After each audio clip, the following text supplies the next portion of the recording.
Assalomu alaykum, kanalim muxlislari. Kanalimga xush kelibsizlar. Bugun men sizlarga ajoyib, mazasi og'izda qoladigan dasturxonbob somsa, tipratikon somsasini tayyorlab ko'rsatmoqchiman. Marhamat, tomosha qiling. Buning uchun bizga 225 gram sariyog', un va qatiq kerak bo'ladi. Bir piyola qatiqga 1 choy qoshiqda iste'mol sodasi solib aralashtiraman va birpas olib qo'yaman. Kattaroq idishga solaman, chunki iste'mol sodasi solgandan keyin sal qattiq ko'piradi. Sariyog'ni o'rniga shedra leta margarinini ishlatsangiz ham bo'ladi. Sariyog' xona haroratida. Sariyog'ga un solib, unni hammasini emas, chorak qismini solib, sariyog'ni un bilan yaxshilab qo'limiz bilan qorishtiramiz. Ushoq holatiga kelgunga qadar yaxshilab aralashtiramiz. Mana endi tayyorlab olgan qatiqni qo'shamiz va qo'limiz bilan aralashtirib xamir qoramiz. Xamir qorish davomida qolgan unni ham qo'shib xamir qoramiz. Xamir qorib olib, xamirga ishlov beramiz. Yaxshilab mushlab chiqamiz. Men 5 minut atrofida xamirni yaxshilab mushlab oldim. Mana endi xamirni o'rab, yarim soat 40 minut birpas dam oldirib qo'yaman.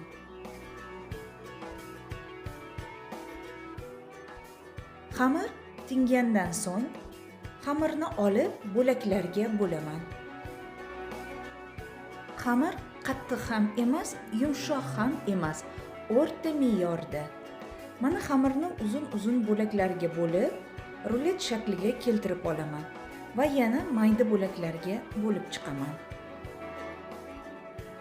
Ushbu xamirni 28 ta, 30 ta bo'laklarga bo'lamiz.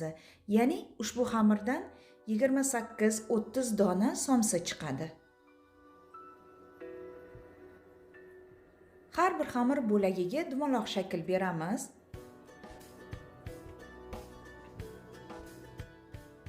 Xamirlar tayyor bo'lganidan so'ng paketga o'rab 40 minut 1 soatga xolodilnikka qo'yib qo'yamiz. Bu paytda esa somsani nachinkasini tayyorlab olamiz. Bizga nachinka uchun mol go'shti qiymasi, kartoshka va piyoz kerak bo'ladi. Hammasini to'g'rab tayyorlab olganman. Qiymaga kartoshka va piyozni qo'shib, tuzlab olaman. Qora murch sepaman va zirani qovonchada yanchib, zira solaman. Qiymani yaxshilab aralashtirib olaman. Albatta, qiymani orasiga ko'katlar ham solishingiz mumkin. Qiyma tayyor bo'lgandan so'ng xolodilnikdan xamirni olib, yoyishni boshlaymiz. Bir donadan olib, jova yordamida xamirni yoyib olamiz. Asosan chetlarini yupqa qilib yoyishimiz kerak. Xamirni o'rtasiga tayyorlab olgan qiymadan solamiz. Qiymani ko'proq solsangiz, somsa do'mboq chiqadi. Ya'ni yasamoqchi bo'lgan tipratikanimiz ham do'mboqqina bo'ladi. Somsani sochga o'xshab tugamiz. Men bunaqa tugishni kanalimda videoda ko'rsatib o'tganman. Og'izda eriydigan mazali somsa deb videoni nomlaganman. Ana shu videoda tugilishini juda ham yaqqol qilib ko'rsatib berganman. Mana tipratikon tayyor bo'ldi. Endi kichkina qaychi olib, qaychini uchida tipratikonni tikanlarini kesib chiqamiz. Xamirni kesib yubormaymiz. Xamirni yuzasidan qaychini uchida kesamiz. Tayyor bo'lgan tipratikonga ko'z va burun yasaymiz. Buning uchun bizga qora murch kerak bo'ladi. Mana o'zinglar ham ko'rib turibsizlar, juda ham ajoyib tipratikan hosil bo'ldi. Hozir sizga yana bir bor ko'rsatib o'taman. Somsani tugilishini. Mana o'rtasiga kelib qattiq siqilayotganda qattiqroq siqing, xamir ochilib ketmasligi uchun. Mana oxiriga kelganda, oxiri tumshuq tarafi bo'ladi. Mana bu tomonni o'giramiz. Tushundingizmi? Oxirgi uchida qolgani u tipratikanning tumshug'i tomoni bo'ladi. Mana endi tumshug'iga qora murch, ko'zlariga ham qora murchni o'rnatamiz.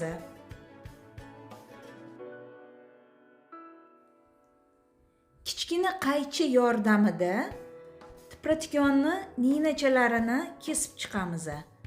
Xamirni yuzidan olamiz. Qaychini uchida bajaramiz. Chunki xamirni kesib yuborishimiz kerak emas. Xamirni kesib yuborsanglar, pishayotgan paytida qiymadan, ya'ni yog'idan chiqqan suvlari, qiymani suvlari tashqariga otilib chiqishi mumkin. Shuning uchun xamirni yuzidan ninachalarini kesib chiqamiz. Mana shunday ekranda ko'rib turganingizdek bajariladi. Maslaga alohida tugib ko'rsatyapman, lekin hammasini tugib olib, keyin tez qaychida ninachalarini kesib chiqaman. Mana juda ham ajoyib tipratikanlar. Hammasini listga folga solib terib chiqdim. Bitta tuxumga 1 osh qoshiqda sut qo'shib aralashtiramiz va tipratikan somsalarini ustidan surib chiqamiz. Qizib turgan duxovkada 200 gradusda 40 minut, 45 minut qizarguncha pishirib olamiz. Tuxumni faqat somsalarni ustiga avaylab, ya'ni ehtiyotlik bilan surib chiqamiz. Mana endi duxovkada pishirib olamiz. Vaqt ham o'tib, somsalarimiz tayyor bo'ldi. Mana o'zingizlar ekranda ko'rib turibsizlar, juda ham chiroyli qizarib pishgan, yaraqlab turibdi. Bir-biridan shirin tipratikan somsachalar. Mana oila a'zolarimga bu somsalar juda yoqadi. Mana ko'ringlar qanaqa chiroyli chiqqan, xuddi tipratikanning o'zi. Hozir esa tipratikonni mazasini ko'ramiz. Bu somsani xamiri kumur og'izda eriydigan bo'lib pishadi. Mana ekranda ko'rib turibsizlar, somsani teglari ham chiroyli bo'lib pishib chiqqan. Albatta siz ham tayyorlab ko'ring, sizga yoqadi degan umiddaman. Somsa hech ham uyaltirmaydi. Dasturxoningiz ko'rki bo'lib qoladi. Shunday qilib azizlar, keyingi videolarimda g'oyibona ko'rishguncha Allohga omonat bo'ling. O'zingizni ehtiyot qiling.